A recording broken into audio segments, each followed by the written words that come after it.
How easy is it to get around downtown, whether you're driving or walking, right? It's all the same, but those with disabilities say every day is a challenge. Good evening, I'm Heather Armstrong. Well, according to the CDC, 1 in 4 adults live with a disability. But ableism discrimination against people with disabilities is still very prominent in our society. News 19's Bowen Kudrovich is digging deeper into what needs to change in La Crosse for people living with a disability. Thanks, Heather. I spent the summer talking to La Crosse residents that live with a disability and discussing areas that cause challenges for them, which some say the issues that are created are due to implicit biases. Driving on La Crosse streets, it's easy to miss the places that effectively direct traffic are the same areas that can be a nightmare. The broken sidewalks, the broken ramps.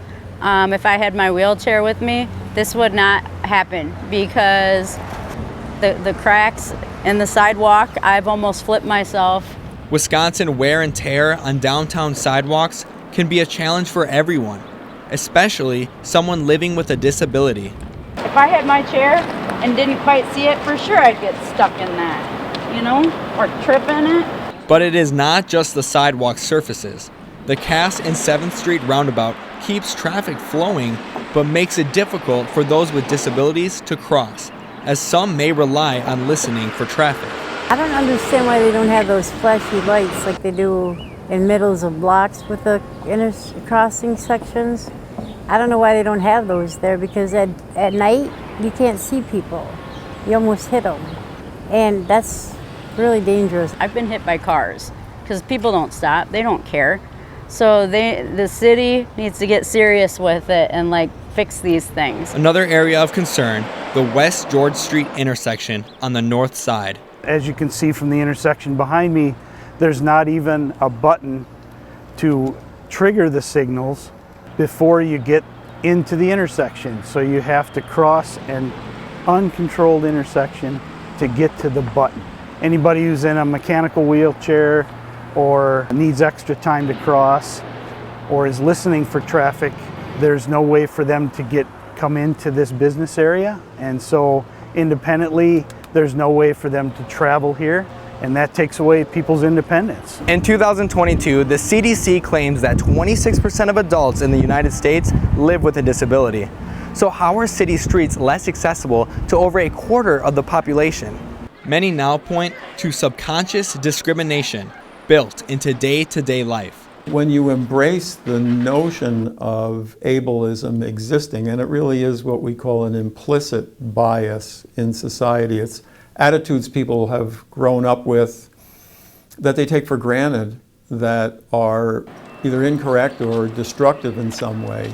If you accept the fact that that exists, it helps you become more sensitive to noticing things that are not right about the way society approaches disability. A study by experimental psychologist Dr. Tessa Charlesworth finds that bias can change. In her research, she found that over the last 14 years, race and sexuality biases dropped dramatically. Sexuality biases dropped 64%, and in those 14 years, disability bias has only shifted by 3%.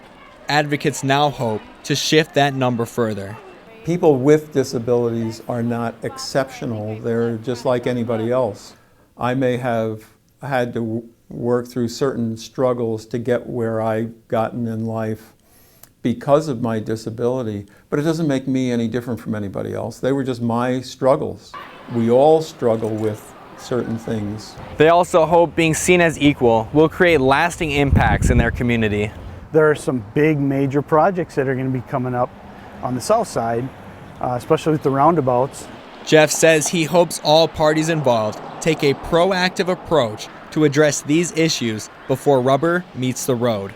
Reporting from La Crosse, this is Bowen Kudrovich, WXOW News 19. In part of the City of La Crosse Committee for Citizens with Disabilities ADA Transition Plan, they are conducting a public outreach survey to help support accessibility in La Crosse. And Heather, Jeff encourages people to provide detailed information in the comment box of areas in your neighborhood that you find to lack accessibility to help bring change to your community. Makes sense. We need to hear from the people that are out there. All right. Thank you, Bowen. You can find the survey when you find the link to this story on our website, wxow.com.